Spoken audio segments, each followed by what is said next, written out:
She's riding the waves like a twig.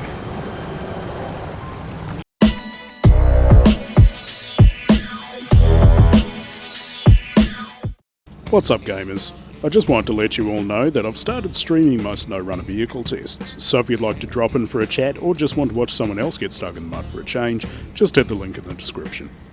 This week we're rolling out into the hills of Tamir in the six-wheeled, mud-churning Chevrolet Apache. This no-holds-barred vehicle takes the world of SnowRunner in over-the-top style with impressive form and utility for a larger scouting vehicle. Featuring all-wheel drive and differential locking, this amalgamation of the best parts of two trucks is sure to put a smile on your face as it tackles everything you can throw at it. But is it worth paying a separate DLC price tag? The 1959 Chevrolet Apache is yet another addition to the licensed vehicle list of SnowRunner, but with quite a twist that puts it in a category of its own. The real-world version of this vehicle is actually derived from the combination of a 1959 Chevrolet Apache body converted to fit onto a 1955 GMC M135 military cargo truck chassis, making this the first custom vehicle that I've come across in SnowRunner. But thankfully, it's also one with some documentation. The most obvious customization is immediately noticeable in the tray and hub extensions to allow the 6x6 drivetrain of the donor M135. The Canadian team that put this machine together weren't satisfied to leave it chugging along with the stock 130 horsepower engine from its wartime days. Oh no, they went ahead and fitted a 6-litre big block Chevy 366 engine, giving the Apache a massive 300 horsepower and 500 Nm of torque. This boost in power also took its tow rating from 4.5 tonnes to a little over 7 tonnes, greatly increasing its utility at the same time as creating a unique piece of motoring history. The mechanical features and upgrades for the Apache are most of what you'd expect for a decent scouting truck, but riddled with faults and odd choices that drag it down in a couple of categories.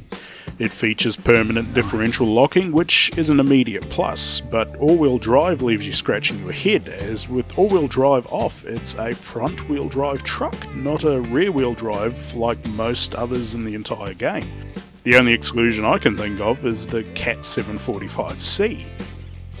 Moving on, the snorkel is usually a great option, but here it's made useless by the fact that this 2.5 tonne truck is made entirely of styrofoam.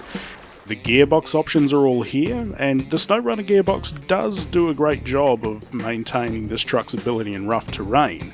The tyres do too, with the upgrades being limited in most categories, but they are all present.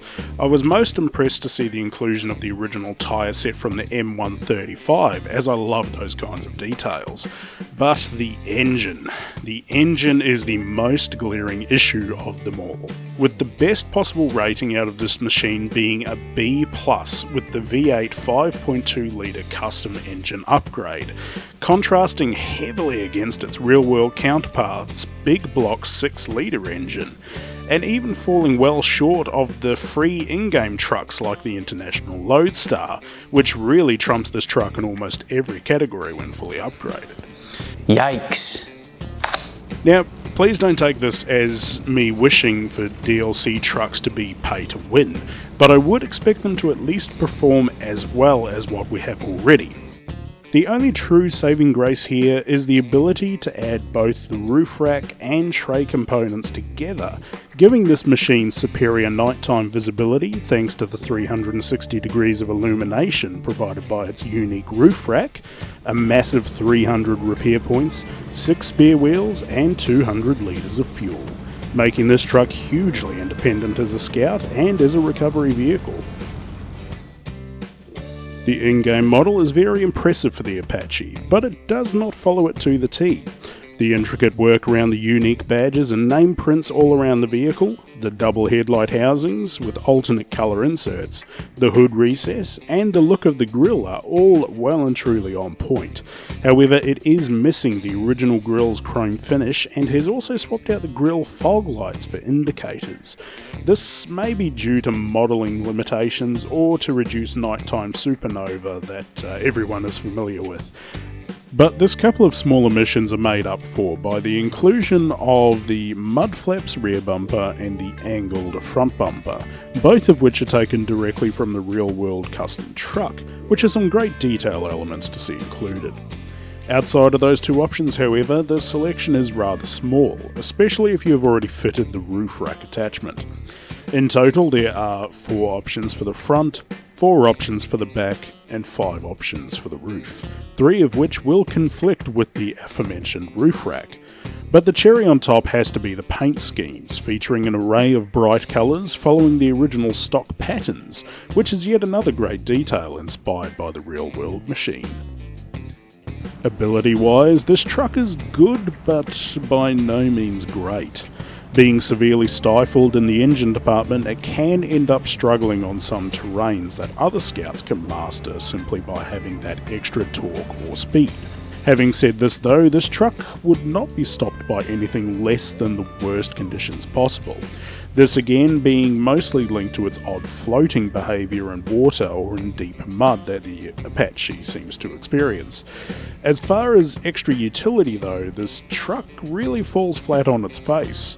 But it also leads me to believe the lacking power is done as some kind of balancing measure.